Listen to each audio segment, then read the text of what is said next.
카렌 메인스라고 하는 사람이 있는데, 이 사람이 쓴 책 중에 행복으로 초대하는 오픈홈이라고 하는 책이 있습니다. 행복으로 초대하는 오픈홈. 이 행복으로 초대하는 오픈홈이라는 이 책에서 카렌 메인스는 이런 얘기합니다. 이 시대가 그렇게 행복한 사회는 아니다. 점점 어두워지는, 또는 점점 희망이 없어지는, 뭔가 관용이 없어지는 이런 사회가 아니냐. 이런 사회를 그리스도인이 섬길 수 있는 방법이 있다면 무엇일까? 어두워지는 사회를 밝아지는 사회로, 건강한 사회로 세워갈 수 있는 그런 일을 위해서 그리스도인이 섬긴다면 어떤 방법이 있을까? 그는 이렇게 얘기합니다. 대접하는 길밖에 없다. 그래서 그리스도인이 이 어두워지는 사회에, 아주 메마른 사회에, 따뜻함이 없는 이런 사회에 뭔가 새로운 생명력을 불어넣는 방법이 있다면 대접하는 것이다. 대접하는 곳에 새로운 역사가 시작된다. 이런 얘기입니다. 그러면서 대접은 두 가지가 있다고 이야기해요. 첫 번째는 접대가 있다. 접대.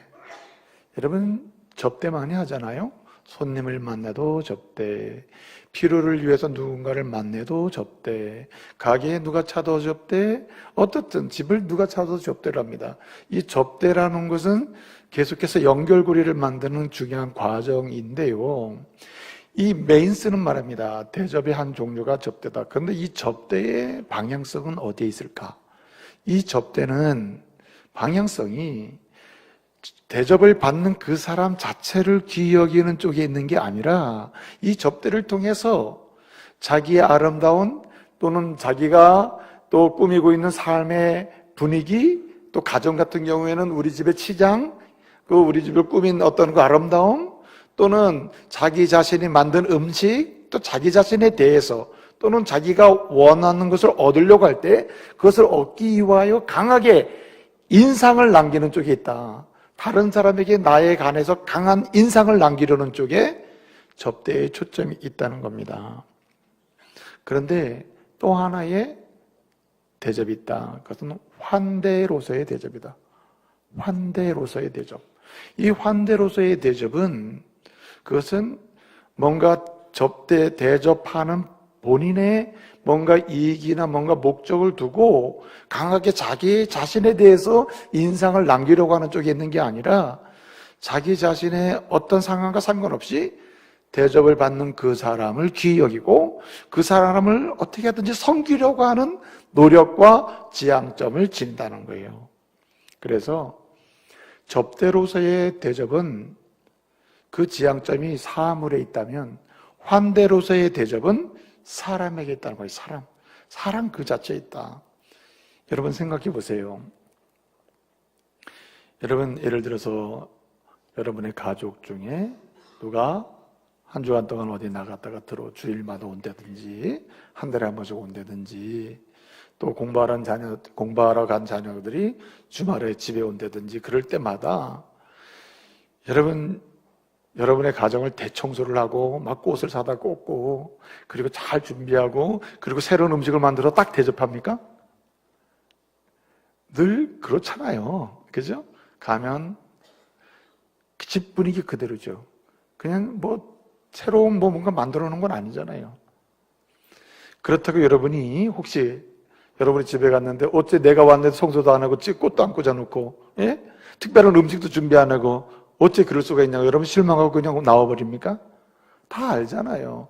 어머니가 날 사랑하고 내가 어머니를 사랑하고, 그리고 우리 집에서 서로 신뢰하고, 그리고 뭔가 치장은 안 했지만 나를 귀히 여기고 기다리고 아끼고 하는 거 알잖아요. 자, 이런 관점에서 보게 되면 이러한 만남과 이러면서 귀하게, 한마디로 간단한 음식을 해 먹더라도 이 사람은 내게는 너무 소중한 사람이에요. 환대죠, 환대. 그러나 특정한 날에 특정 시간에 집을 청소하고, 오늘 누가 오니까 집에 청소 깨끗이 하고, 꽃도 꽂아놓고, 그리고 지저분한 거 다 어디 창고에 집어넣어, 일단은. 예? 그래서 싹 몰아가지고 한 곳에 집어넣었다가 나중에 끓여더라도 이런 식으로 해서 할 때, 여러분, 그 사람과 우리 관계 중인 게 아니라 한 번 오는 거니까 청소 깨끗하고 깨끗하게 보이면 좋겠다, 뭐 이런 게 있는 거 아니에요. 그래서 바이어를 만나서 뭔가 내 상품을 판다든가 내가 주고자 하고 내가 얻고자 하는 것을 얻고자 할 때 우리가 접대를 합니다. 뭐 골프 접대를 하느니 무슨 접대를 합니다. 그 접대의 초점이 어디 있습니까? 그 사람이 정말 귀해요? 그 사람이 정말 귀한 분으로 취급돼요? 당신이 내 물건을 사줘야 되는데 하나도 초점이 있는 거 아닙니까? 이게 접대로서의 환대다. 여러분, 장사하시는 분들 여기 있을 거예요. 오는 손님에게 환히 웃습니다. 당신은 정말 참 소중한 사람이에요. 환대가 됩니까? 접대죠. 왜 그래요? 물건을 팔아야 되니까. 자, 그래서 카렌 메인스는 행복으로 초대되는 오픈홈에서 이런 이야기를 하는 거예요. 교회는 하나의 가정과 같은데, 교회는 어떤 상황이 되더라도, 어떤 사람에 대해서라도, 어떤 세상에 대해서라도 뭐 해야 한다? 환대해야 한다. 환대. 문을 열고 받아들일 준비가 돼 있어야 된다. 그럴 때 사회를 치유할 수 있는 복음의 능력을 발휘하기 시작하고 사회를 축복할 수 있는 통로가 될 수 있다는 말입니다. 여러분, 지금까지 여러분의 삶의 여정 중에 접대로서의 대접이 어느 분량을 차지했으며 환대로서의 분량이 나의 대접의 어떤 부분에 있었는지 한번 돌아보면서 여러분 다시금 정말 가능한 대로 최선을 다해서 여러분 주님이 말씀하시고 소원하시는 대로 환대의 자리로 나갈 수 있기를 말씀으로 축복합니다. 자, 여러분이 오늘 이 시간까지 오는 과정을 보게 되면 여러분 홀로 온 게 아니죠. 늘 우리가 하는 이야기지만 하나님의 은혜로 여기까지 왔습니다. 하나님의 은혜로 제사함받고 하나님의 은혜로 하나님의 자녀가 되었으며 하나님의 은혜로 때를 따라 필요를 공급받았고 하나님의 은혜로 우리가 오늘도 힘있게 하나님의 거룩하심을 인정하고 또 찬양하면서 예배를 드릴 수 있는 것입니다. 하나님의 은혜로 왔죠. 로마서 16장까지 있습니다. 로마서 16장까지 로마 교회에 보낸 로마를 향한 로마 교회를 향한 사도 바울의 편지인데 사도 바울이 보낸 로마서 편지 16장 중에서 1장부터 11장까지의 이야기는 이런 얘기입니다. 다 은혜다, 은혜. 우리가 구원받은 건 은혜다. 구원받는 것도 은혜고 구원받을 수 있는 것도 은혜다. 그리스도를 통하여 주신 바 그 피의 능력으로 제사받는 것, 그 은혜 아니냐. 자녀된 것도 은혜가 아니냐. 하나님의 백성으로 인생을 살면서 필요를 공급받은 것도 은혜가 아니냐. 오늘 하나님의 백성으로 모여서 예배를 드리는 것도 은혜가 아니냐. 로마 교회 한 구성원이 된 것도 하나님의 은혜가 아니냐. 다 하나님의 은혜다. 그래서 1장부터 11장까지는 믿음으로 주어지는 하나님의 은혜의 풍성함을 얘기하는 거예요. 그리고 나서 12장에서 이런 얘기합니다.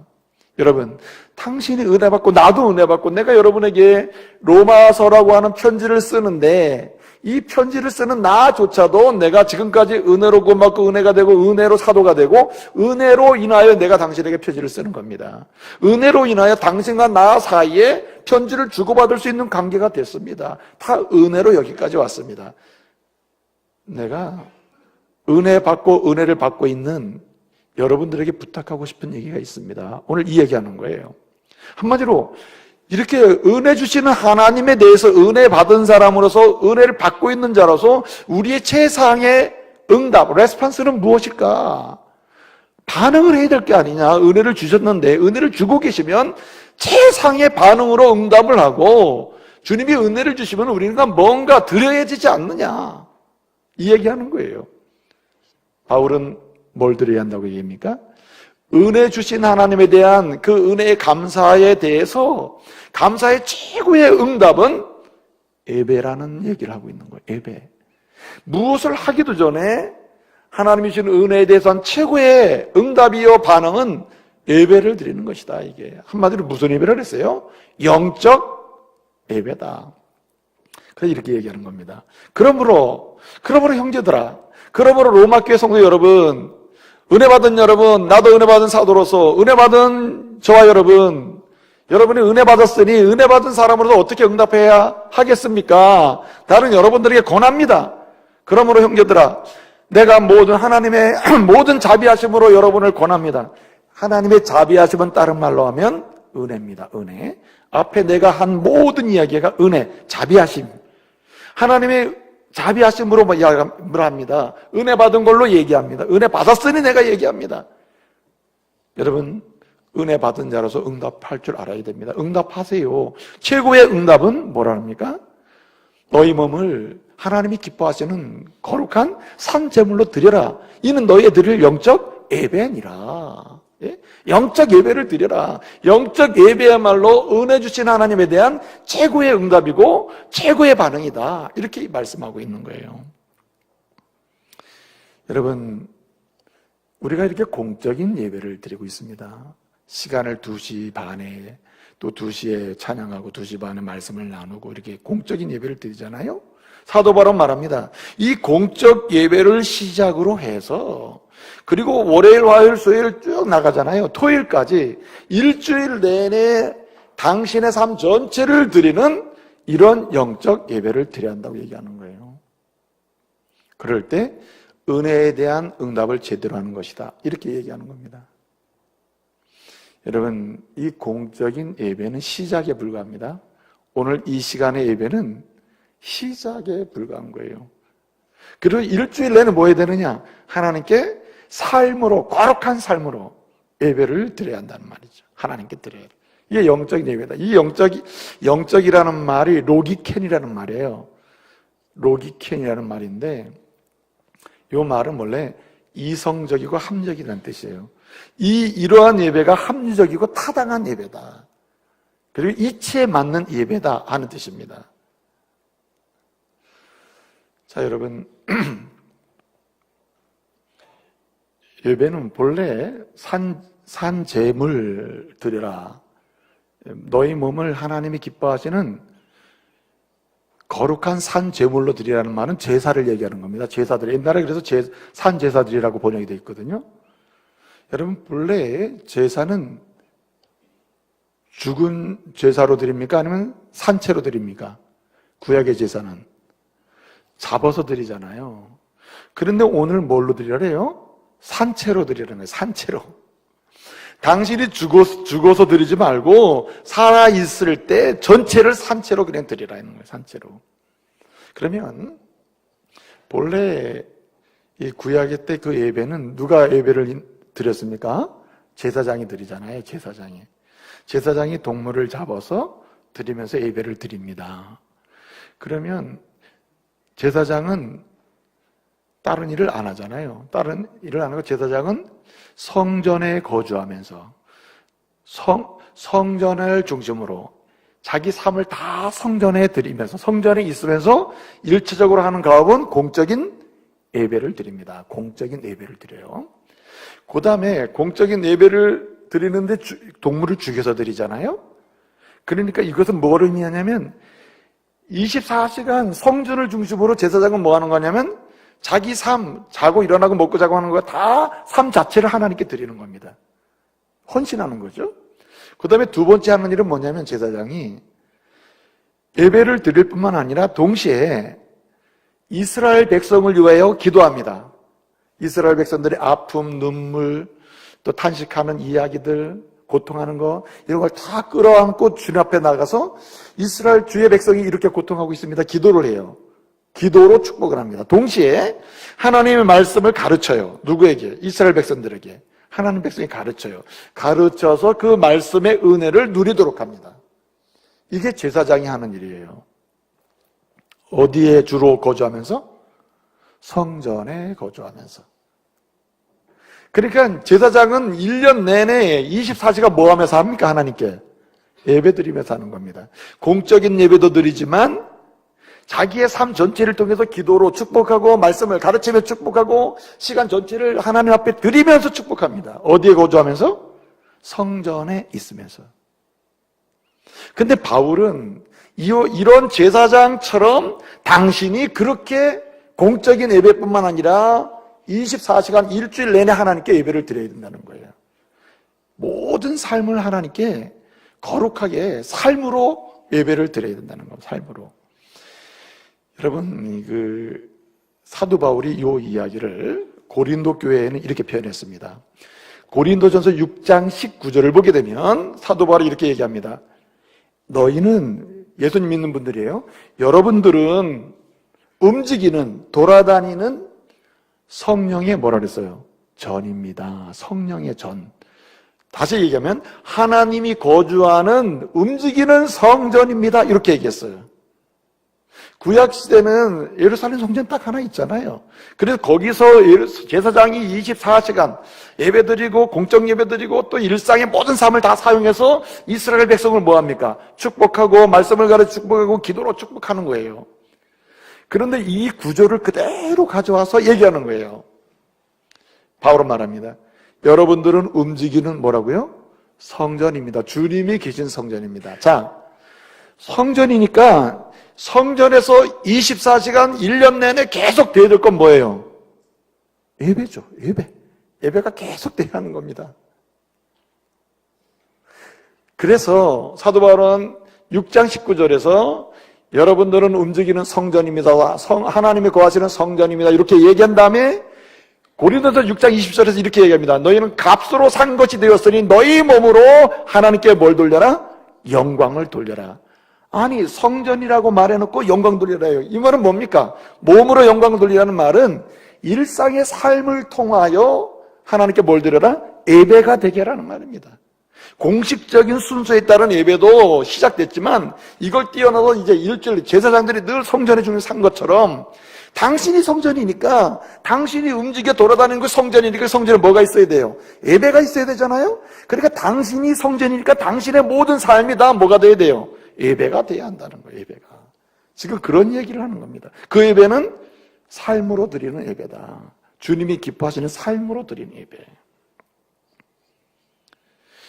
여러분, 예배를 마치고 여러분이 집으로 돌아갈 때 예배 마치고 여러분이 예배와 관계돼서 이야기를 한다면 가장 좋은 얘기는 어떤 얘기죠? 예배를 마치고 집에 가면서 사랑하는 남편과 아내 또는 친구들과 하면서 오늘 예배 어땠어? 이렇게 얘기하면 제일 좋은 얘기는 뭐예요? 나가면서 하는 얘기예요. 오늘? 이거 참 뭐 평상시에 이유가 없으니까 그런 거 봐. 오늘 뭐 받았어? 은혜 받았어. 오늘 은혜 받았어. 이러고 하는 거 아니에요? 본래 정상적인 예배는 은혜 받은 사람이 은혜 받았기 때문에 예배의 은혜에 대한 응답으로 드리는 건데 그렇게 응답으로 예배를 드리잖아요. 드리면 하나님이 거기에 뭘 주셔요? 또 다른 은혜를 주신단 말이에요. 그래서 정상적인 예배가 끝나고 나가면 사람들의 마음에 진짜 은혜 받아서 이래야 정상이죠. 여러분이 예배 드리고 나가면서 오늘 김열 목사 헤어스타일이 이상하더라. 이 얘기가 주제가 됩니까? 오늘 말이야 내가 예배당에 나가서 누굴 보려고 했는데 오늘 못 본 게 한이야. 그런 얘기 합니까? 그게 중심은 안 되죠. 어떤 경우든 간에 예배와 관련한 결론을 내린다면 오늘 예배 은혜 받았어 해야 된다 이 말이죠. 자, 요 얘기를 그대로 다시 가져갈게요. 여러분, 바울은 말합니다. 구약 성경에 제사장과 우리를 비교하면서 제사장은 성전에서 24시간 지내면서 공적인 예배도 드리고 일상 자체가 다 축복하는 거야. 기도로 말씀을 가르쳐 축복해요. 그런데 바울은 말합니다. 여러분들이 바로 뭐다고요? 성전이다, 성전. 성전에는 뭐가 있어야 돼요? 늘 예배가 있어야 된다. 공적인 예배도 드려야 되지만은 일상의 모든 삶을 통해서 세상을 축복하고 기도로 축복하고 하나님 말씀대로 내가 순종하며 삶으로서 거룩한 삶으로 세상을 축복해야 된다. 그 얘기하는 거예요. 여러분이 이 이야기가 좀 이해가 안 되면 조금 더 한 말씀 더 드릴게요. 베드로전서 2장 5절을 보게 되면 베드로 사도가 말합니다. 성도 여러분, 여러분들은 어떤 사람인가? 하나님의 은혜 받은 사람입니다. 은혜 받은 사람은 예수 그리스도로 은혜 받은 사람은 신령한 집으로 건축된 사람들입니다. 베드로전서 2장 5절에 여러분들은 신령한 집을 세우시고, 이 말은 예수 믿고 구원받아서 하나님의 성전이 된다는 얘기고, 두 번째 이렇게 얘기합니다. 신령한 집을 세우시고, 그리고 하나님께서 기뻐하시는 신령한 제사를 드리는, 하나님이 기뻐하시는 신령한 제사를 드리는 이 예배입니다. 신령한 제사를 드리는, 따라서 그 다음은 따라하셔야 됩니다. 제사장이 될지니라 이렇게 명령하고 있어요. 무슨 말이냐면 사도 베드로가 말하는 거 똑같아요. 여러분들은 예수로 말미암아 구원받아 하나님의 자녀가 된 다음에 여러분은 움직이는 성전이 됐습니다. 그러므로 여러분은 누구냐? 움직이는 성전의 주인공이 돼서 주인 되시는 하나님께 여러분은 뭐 하는 사람? 예배를 드리는 구약 성경으로 말하면 오늘 여러분 뭐라고요? 제사장이라, 제사장. 그래서 베드로전서 2장 9절에 보면 뭐라고 했냐면 저와 여러분 어떤 사람인가? 베드로 말합니다. 우리는 왕 같은 제사장이라, 왕 같은 제사장. 이 기막힌 아주 구조를 가져와서 우리를 설명하는 거예요. 그러니 공식적인 예배에 만족하고 모든 게 끝났다고 하면 안 돼. 공식적인 예배는 시작이다, 시작. 그리고 모든 삶을, 여러분 예배는 거룩하게 드려요? 대충 드립니까? 거룩하게 드리죠. 그렇죠? 예배를 드리는 주일은 무슨 날이라고 그래요? 거룩한 날이라 그랬죠. 그러므로 여러분이 성전이니까 성전에서 늘 예배 드리는 사람은 자기 몸을 거룩하게 하고, 그 다음에 이 초점이 누구에게 갑니까? 하나님께 드리는 쪽으로 가야 되는 거죠. 예배를 성전에 드리면서 하나님께 드리지 나를 왜 드립니까? 아니잖아요.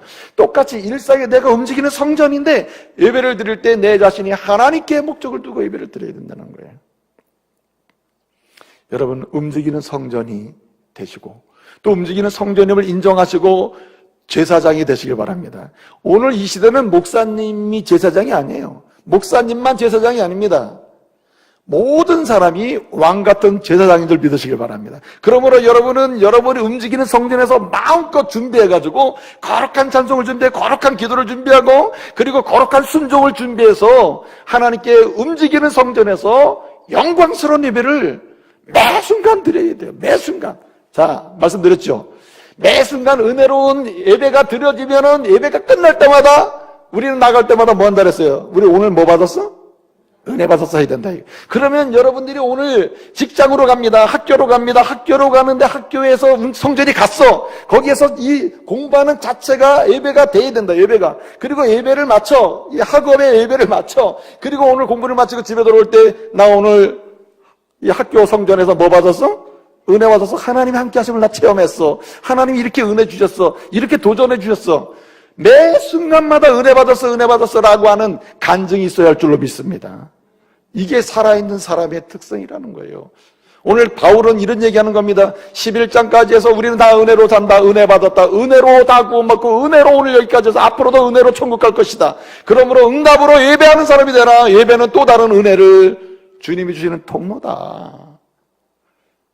삶으로 드리는 예배, 그리고 매 순간 예배를 드리는 그 순간에 예배를 드리면서 은혜 받았어. 은혜요. 주님 오늘도 은혜 주셨네요.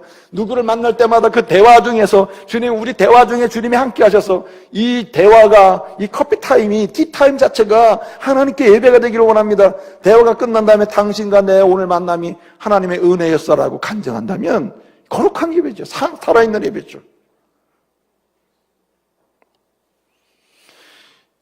이런 살아있는 예배가 바로 어떤 예배냐? 로기켄 라이투리아니라는 말이에요. 이게 한마디로 영적 예배라는 겁니다. 이게 여러분이 제사장이 되어야 돼요. 누가 드려주는 거 아닙니다. 여러분이 드리는 거예요.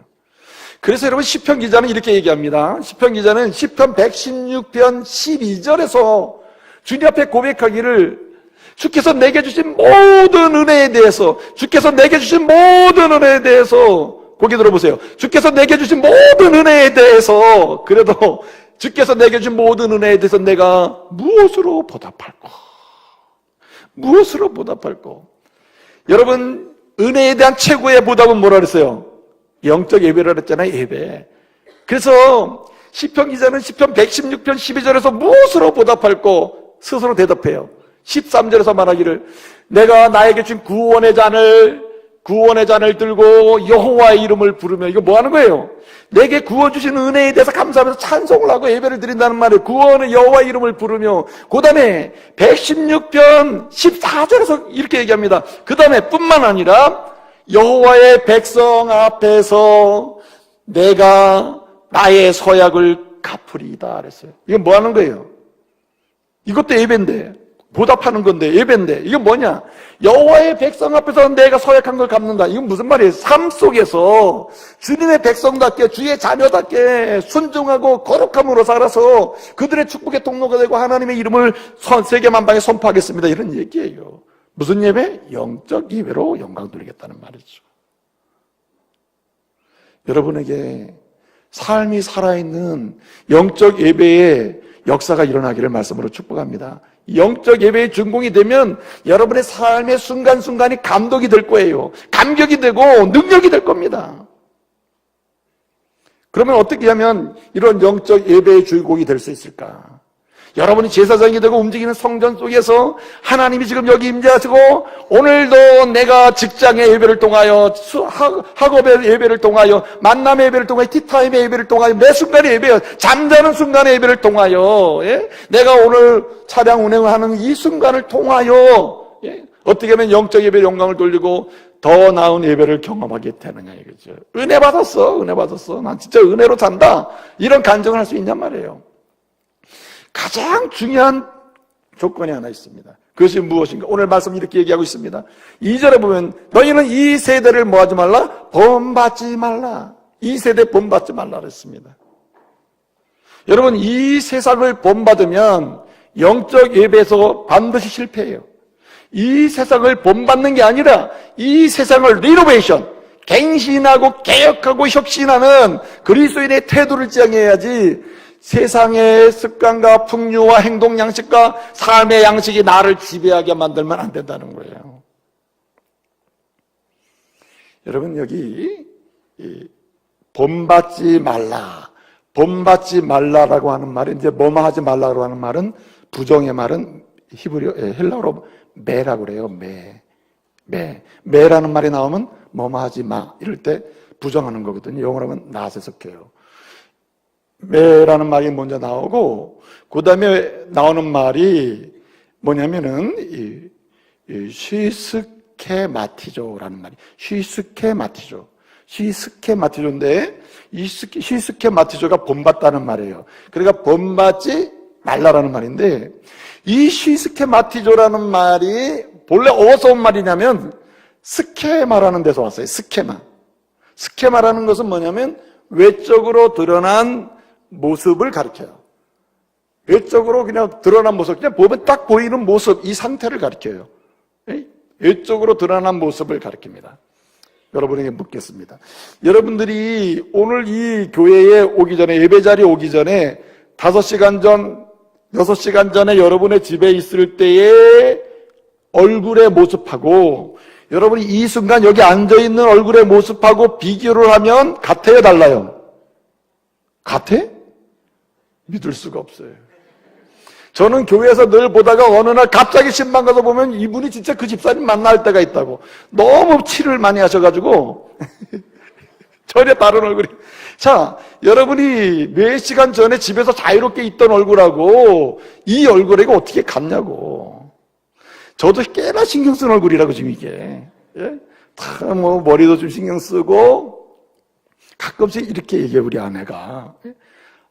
목사님.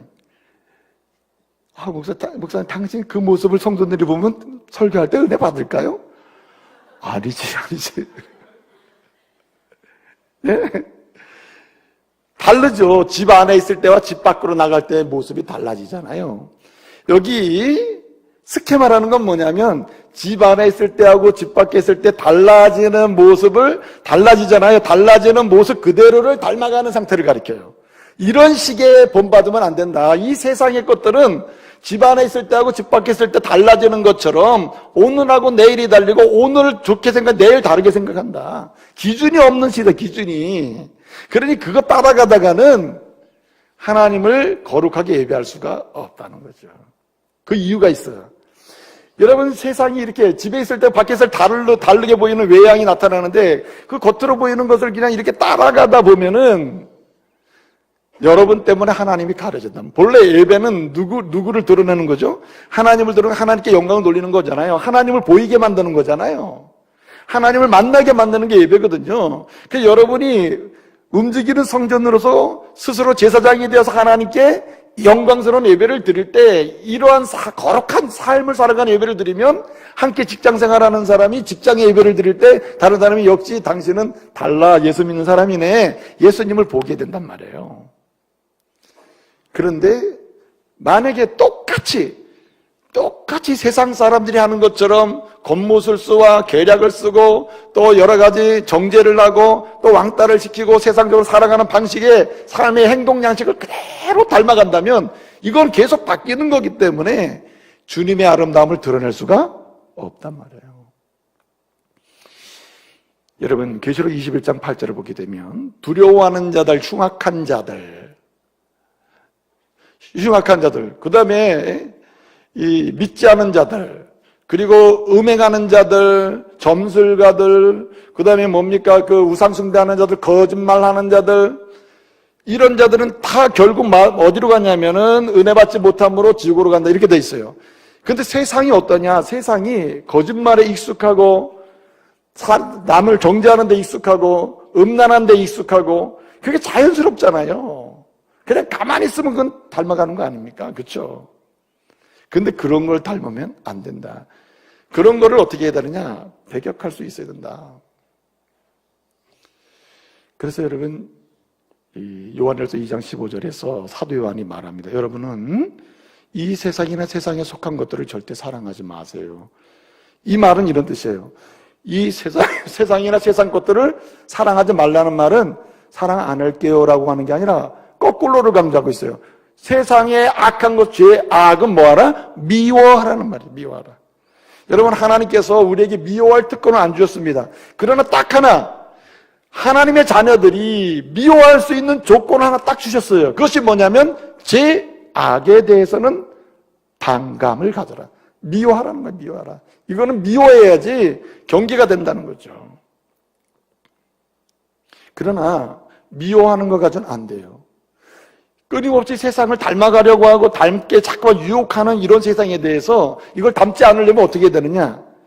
내 소속이 뭔지에 대한 정체성을 분명히 해야 돼요. 나는 이 땅에 소속한 사람이 아니다. 그래서 사도 바울은 빌립보서 3장 20절에서 이렇게 선언합니다.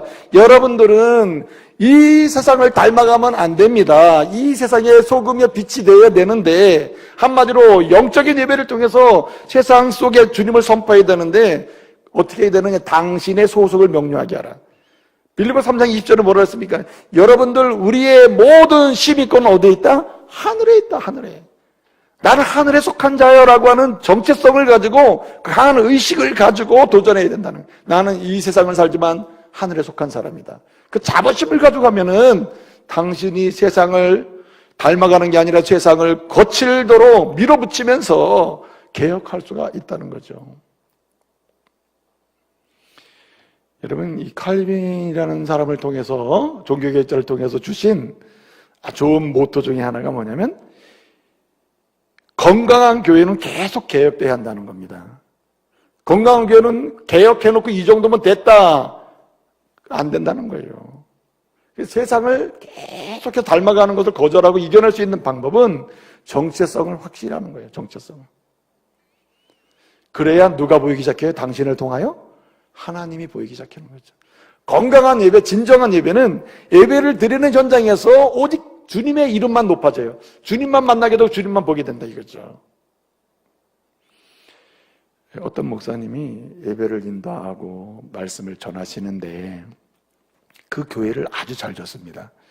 그 교회 정면에 유리를 쫙 떼는데 스테인드 글라스로 그냥 쫙 화려하게 되어 있습니다. 근데 그 화려한 정면에 누구 모습이 그려져 있냐면 예수님이 어린 양을 딱 품에 안고 딱 서 있는 목자이신 예수님이 딱 정면에 되어 있는 거예요.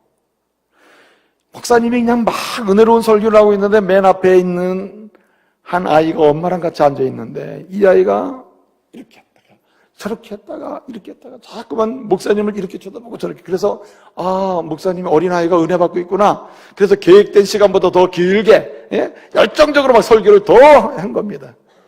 아이는 더 하는 거예요. 더. 그래서 설교를 끝나고 딱 나서 믿습니다 하고 자리에 딱 앉으러 가는데 이 앞에 있는 꼬마가 얘기해요.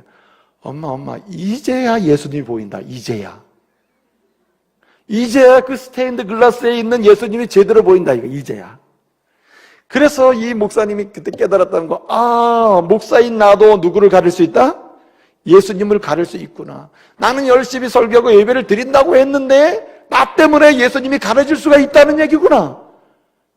깊게 생각했다는 말이에요. 그래서 진정한 예배는 예수님을 보이게 만들고 드러나게 하고 예수님을 선포하는데, 거짓된 예배, 하나님 원치 않는 예배, 하나님 기뻐하지 않는 그런 예배는, 성전에서 그런 예배가 드리잖아요. 그건 우상이요. 그건 하나님 좋아하지 않아요. 그 예배 속에서는 하나님을 만날 수가 없는 거죠. 우리는 움직이는 성전인데 세상을 본받아서 움직이면은 우리가 어떻게 주님을 보일 수 있겠어요? 그럴 수가 없는 거죠. 또 한 가지, 여러분, 어떻게 하면 우리가 일상에서 더 나은 예배를 드릴 수 있으면, 일상에서 삶으로 드린 거룩한 예배를 드릴 수 있을까? 오늘 말씀 이렇게 얘기해요. 너희는 이 세대를 본받지 말고 마음을 새롭게 하여 뭐예요? 변화를 받으라고 얘기해요. 여러분, 변화를 추구해야 한다는 말입니다. 여러분, 사람은 이 정도면 됐다 하는 순간에 그는 퇴보하기 시작합니다. 우리의 영성이, 경건이 이 정도면 나는 거룩하게 살고 있다고 하는 순간에 나의 경건성은 지수가 떨어지기 시작해요. 약해지기 시작합니다. 그러면 내 경건을 유지할 수 있는 방법이 무엇일까? 지속적으로 변화를 소망해야 됩니다. 계속해서 주님이 원하시는 하나님의 사람으로 내가 변화하기를 원합니다. 변화의 능력은 나에게 있지 아니하고 주님께 있기 때문에 성령님 역사에서 나를 변화시켜 주십시오. 근데 여러분 보세요. 여러분이 매 순간 예배 올라올 때마다 한 가지 특정한 다른 기도 제목을 가져 올라오잖아요. 마찬가지로 매 순간의 삶의 예배, 움직이는 성전으로서 예배를 드릴 때마다 어떤 유형의 그 삶의 예배를 드리든지 간에 그때마다 여러분은 뭘 해야 되느냐? 변화를 갈망하는 기도를 드려야 됩니다. 매 순간마다. 내가 오늘 만나는데 이 만남 속에 내가 해오던 습관이, 이런 습관이 있습니다. 이 습관을 고쳐주십시오. 하나님 원하는 방향으로 나가게 해주십시오. 이렇게 기도하면서 변화를 갈망해야 한다 이 말이에요. 변화를.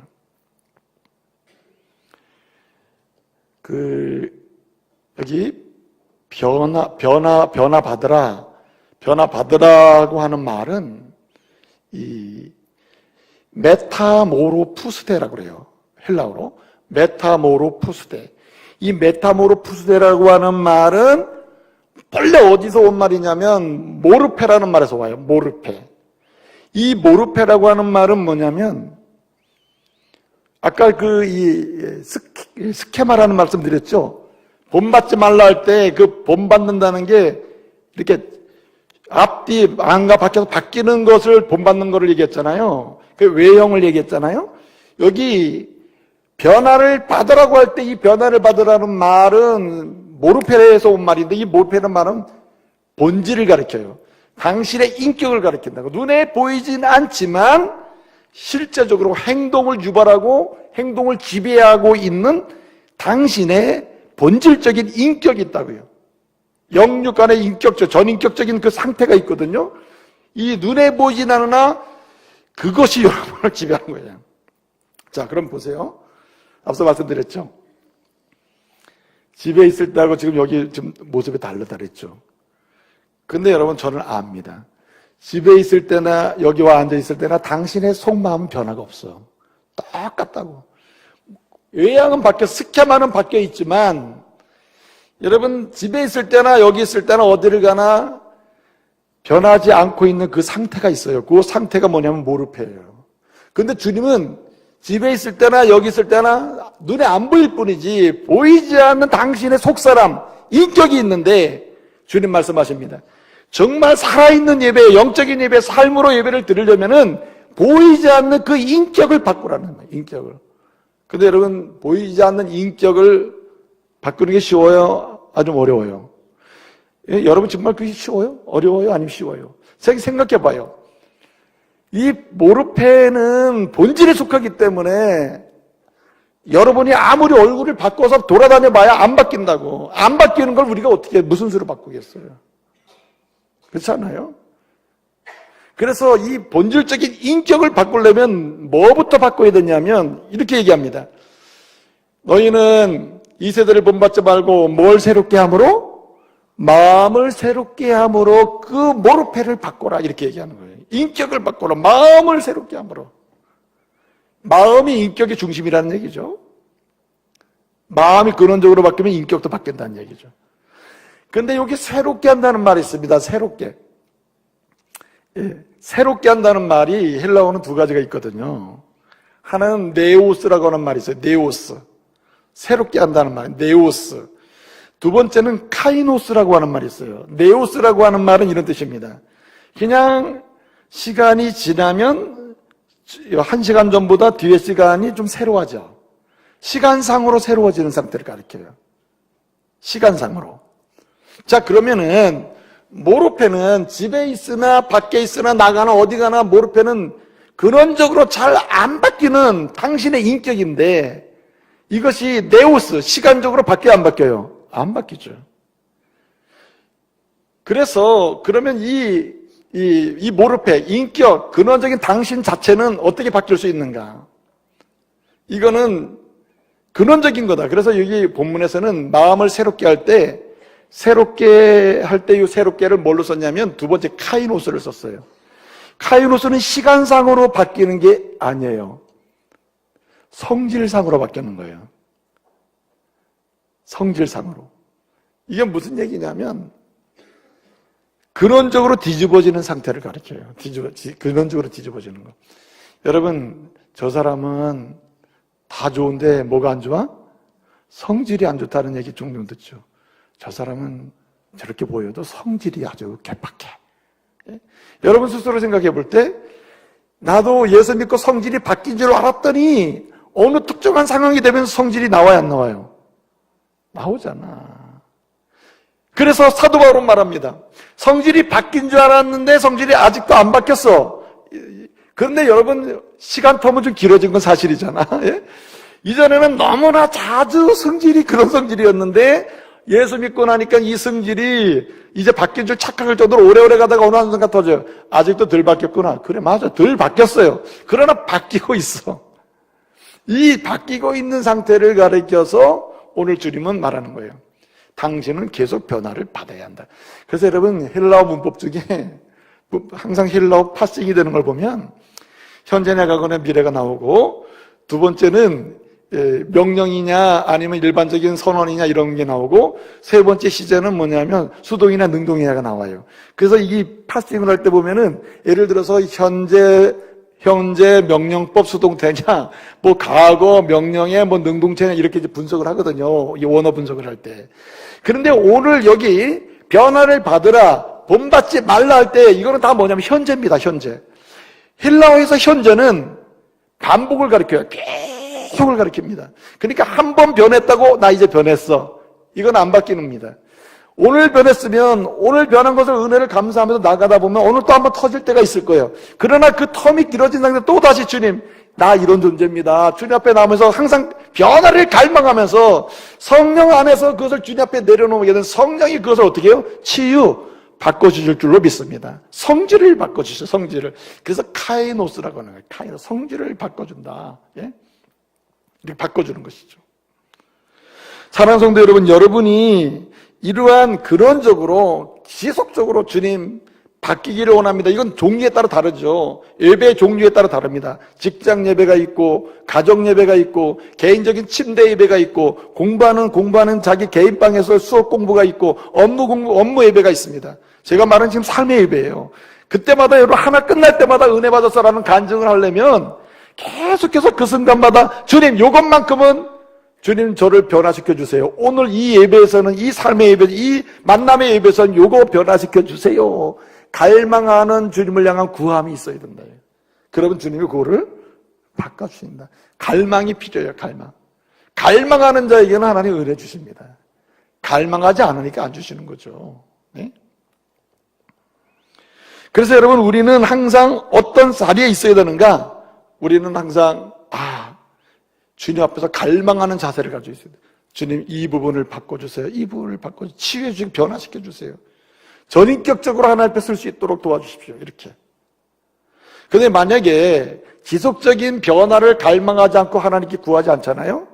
그러면 어떻게 됩니까? 종교인이 됩니다. 아주 익숙한 종교인이 돼요. 여러분이 잘 알다시피 이 선한 사마리아인 알죠? 그런 레인이 강도 만난 사람을 지나가고 제사장이 강도 만난 사람을 지나가요. 선한 사마리아인이 지나갑니다. 누가 이 셋 중에 이웃이냐라고 주님이 질문합니다. 그 질문 중에는 누가 삶의 예배를 드리는 자냐라는 이야기예요. 실제 예배를 드리는 자는 누구였습니까?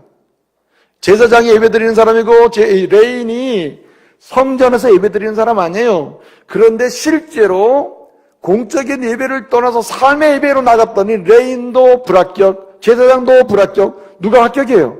사마리아인이 합격했다는 거예요.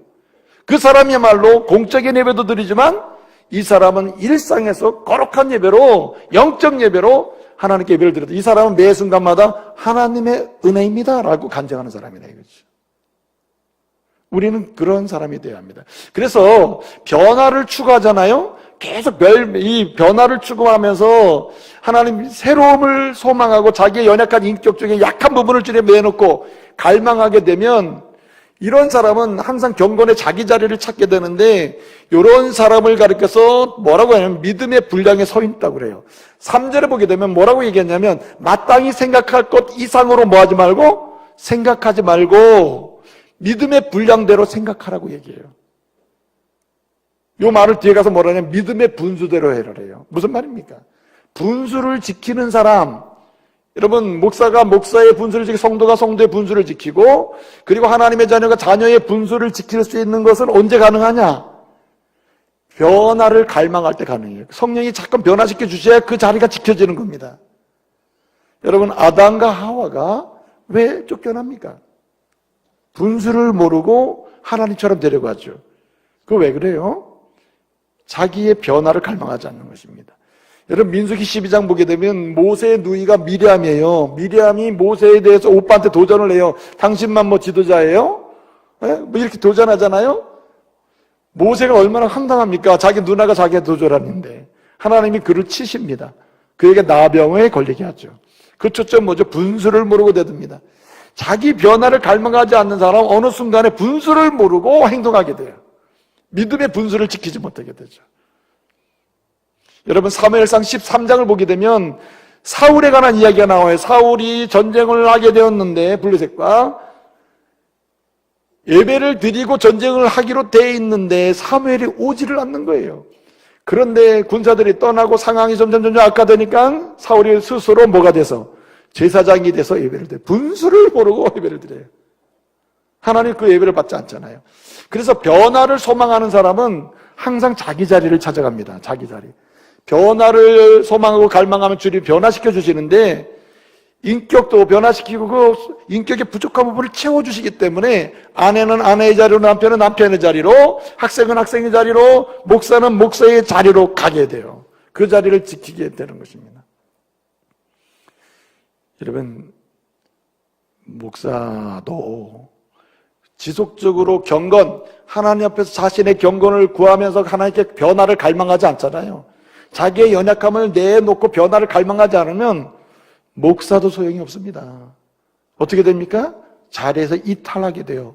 분수를 모르게 돼요. 믿음의 분수를 모르게 되므로 목적에서 이탈하게 돼요. 자꾸만 다른 것을 쳐다보게 되는 것입니다. 영혼이 보이지 않고 예컨대 무슨 명예나 권력이 보이고 세상의 부귀영화가 보이기 시작하면 이게 목양이 되겠어요? 안 되잖아요. 그렇기 때문에 우리는 어떤 사람이 되어야 하는가? 변화를 갈망하는 사람이 되어야 할 줄로 믿습니다. 그럴 때 여러분의 마음이 행동으로 나오게 돼요. 변화의 갈망은 여러분의 마음을 바꿔놓기 때문에 행동이 나오게 돼요. 마음은 행동을 지배하게 되어 있습니다. 반드시 궁극적으로 행동을 지배하는 게 마음이 지배해요. 은혜로운 마음은 은혜로운 행동을 유발시킵니다. 이런 얘기하면 좀 그런데 어떤 산부인과 하시는 분이 이제 어떤 목사님께 하신 얘기를 그 목사님이 하는 얘기를 제가 들었는데 재밌는 얘기예요. 한 산모가 막 온 거예요. 위급해요. 곧 출산할 때가 된 거예요. 그래가지고 막 급하게 들어와서 이제 초산이기 때문에 이 산모가 너무 불안에 떠는 겁니다. 막 호흡도 제대로 못하고 호흡이 가쁘고 막 그러니까 이 산부인과 의사가 이렇게 얘기합니다. 자, 마음을 편안하게 가지시고 저를 따라하세요. 저를 따라하시면 됩니다. 자, 심호흡 하세요. 자, 심호흡. 자, 심호흡. 그러니까 산모가 심호흡을 이래야 되는데 산모가 자, 따라하세요. 심호흡 하세요. 자, 심호흡. 그러니까, 심호흡. 아니, 누가 심호흡 얘기해라 그랬나? 자, 오늘 이 시대가 이런 정도로 가득하다는 겁니다. 갖가지 능력은, 하나님 말씀대로 주님이 너 이제 믿음의 심호흡을 해라. 세상을 내게 담대해져라. 그러니까 심호흡 하니까 심호흡 하면서. 그래는 능력이 나와요. 안 나오지. 이런 시대가 뭐하는, 왜 그러냐? 변화를 갈망하지 않으면 바로 퇴보입니다. 경건은 날마다 하나님을 가까이 하고자 하는 변화를 갈망할 때 하나님 앞에서 자기 자리가 지켜져요. 경건의 자리, 자녀의 자리, 은혜의 자리가 지켜지는데 그렇지 않으면 바로 퇴보하는 거예요. 마지막 한 가지는 오늘 말씀 이렇게 말씀하고 있습니다. 뭐라 그랬습니까? 주의 뜻을 온전히 뭐 하도록 해라? 분별하도록 해라. 이 말은 무슨 얘기냐면 하나님의 뜻을 따라 당신의 행동을 시작해라는 뜻입니다. 하나님의 뜻이 아니면 움직이지 말아라. 하나님의 뜻대로 움직여라. 근데 여러분 6절부터 쭉 말씀을 보게 되면 하나님의 뜻대로 움직이는 게 뭔지를 설명하고 있는데 그 핵심은 뭐냐면 당신이 가는 곳마다 따라서 사랑의 불을 붙여라. 당신이 가는 곳마다 사랑의 불을 붙여라. 그것이 하나님이 원하시는 예배다. 하나님의 은혜의 사랑을 받은 당신이 간다면 그곳이 사랑의 불이 타야 된다. 여러분이 들어가면은, 사람들이 모이는 거 들어가면은 그렇게 사랑이 넘치고 따뜻함이 있던 곳에 갑자기 냉기가 흐르는, 이런 상황을 만드는 사람은 살아있는 예배가 드리는 사람이 아니라는 거죠. 오늘 8절 말씀을 보게 되면 아주 구체적으로 방법론을, 은사를 얘기하는 가운데 얘기하는데 그 8절 후반부에 보게 되면 세 가지의 방법을 얘기하고 있어요. 사랑의 불을 붙일 때 세 가지 태도가 필요하다. 첫째는 성실해야 한다. 아주 성실해야 한다는 거예요. 여러분, 여기 8절에 나오는 성실함이라는 이 말은 방법론의 첫 번째 바울이 원문상으로 제시하는 건데, 성실함은 순수함이에요. 순수함. 순수하게 주님을 사랑하고 순수하게 주님의 사랑을 고백하고 순수하게 사람을 대할 때 여기에 사랑의 불이 타오른다는 거예요. 주님을 향한 사랑, 주의 사랑이 전해지는 그런 광경이 펼쳐진다는 거죠. 또 하나는 오늘 그 말씀부터 보게 되면은 뭐라고 얘기합니까? 오늘 말씀 보게 되면 사랑의 불을 태울 수 있는 두 번째 방법이 있다면 이건 부지런합니다. 부지런함. 이 부지런함은 열정을 대표합니다. 열정적 부지런함이 있어야 된다. 그래서 우리가 주의 뜻대로 사랑의 불을 붙이고 사랑을 실천할 때 열정적으로 부지런함이 있어야 된다. 그 다음에 마지막 하나 더 나오는 게 있어요. 그것이 무엇입니까? 거기에 보면 즐거움으로 해라. 긍휼을 베푸는 자 할 때 이 세 번째 불을 붙이는 방법이 뭐냐면 즐거움으로 하라는 거예요. 즐거움. 여러분이 가는 곳마다 영혼의 미소가 일어나기를 바랍니다. 아무리 힘들고 어렵고 정말 불가능하다, 힘들고 좌절적인 분위기가 있다 하더라도 여러분이 가면은 웃게 만드는 역사가 있기를 바랍니다. 웃게 만들어야 된다. 웃게. 잘 웃고 재미있게 지내고 있는데 울게 만드는 사람 있죠. 이 굉장히 불행한 사람이라, 이 사람은. 사랑의 불을 붙이는 사람이 주의 뜻대로 가는 것인데 즐거움으로 해라. 즐거움으로. 여러분, 제가 어제 오늘 새벽이죠. 꿈을 꿨거든요. 근데 이 꿈은 제가 설교 시간에 이 예화는 꼭 말씀을 드려야 되겠다 하고 설교를 마지막까지 묵상하고 그 예화를 다시 한번 읽고 잤거든요. 근데 그 예화가 내 꿈이 돼버린 거야. 나 오늘 특별하더라고요. 그래서 꿈을 꿨는데 얼마나 내가 놀랐나 몰라요. 그 이야기가 이래요. 꿈을 꿨는데 내가 뭐 하고 있냐면 설교를 하고 있는 겁니다. 여러분한테 쫙 설교를 했는데 너무 피곤했는지 내가 설교하다가 졸은 거예요. 그래서 설교하다 졸으니까 주저앉을 거 아니야. 이렇게 확 주저앉아 버린 거예요. 그래서 일어나려니까 부끄러워서 우리 성도들이 웃겠지. 정말 죽겠다. 어떻게 하면 좋지? 어떻게 하면 좋단 말인가? 그래가지고 싹 일어나 보니까 고맙게도 우리 성도들이 내가 바라던 대로 웃지도 않고 비웃지도 않고 말이에요. 쫙 하면서 마음에 그 다음 말씀 계속하세요. 우리 말씀을 사모합니다. 그런 초롱초롱한 눈빛으로 쳐다보고 있을 줄 알았는데 그렇지 않더라는 거지. 꿈에 깜짝 놀랐어. 그런데 중요한 건 뭐냐면 다 조용한 거야. 웃지는 않는데 저렇게 조용하게 날 기다리나? 근데 가만히 쳐다보니까 다 주무시는 거야, 다. 여러분, 요즘에 왜 영적인 예배가 문제가 되냐면 다 여러분의 일상에서 우리는 다 예배를 드리는 순간인데 예배 시간에 다 졸고 있는 거예요. 마치 교회 예배당에서 조는 것처럼 영적으로 여러분의 삶의 예배가 안 되는 이유는 뭐냐면 다 졸고 있는 거야. 주님 예배 받으세요. 내가 졸아, 내가. 제사장이 졸고 있으니까 주변에 있는 사람이 뭐가 되겠어요? 예수님을 볼 수 있겠습니까? 아니면 도전을 받을 수 있겠습니까? 아니면은 감동적인 사랑의 불이 타겠습니까? 안 되죠. 주님 말씀하시는 겁니다. 이제 영적으로 저는 영적 예배의 자리를 다시 치유를 받아서 살아있는 영적 예배자가 될 것을 주님 말씀하시는 거예요. 그래서 여러분, 매 순간순간마다 여러분도 오늘도 만남의 은혜 받았어. 오늘도 직장에서 은혜 받았어. 오늘도 가르침의 은혜 받았어. 내가 오늘도 수업에서 은혜 받았어. 매 순간순간이 정말 하나님을 드러내고 예수를 보여주고 그리고 다른 사람들이 감동을 줄 수 있는 살아있는 예배자들이 되기를 말씀으로 축복합니다. 기도하겠습니다.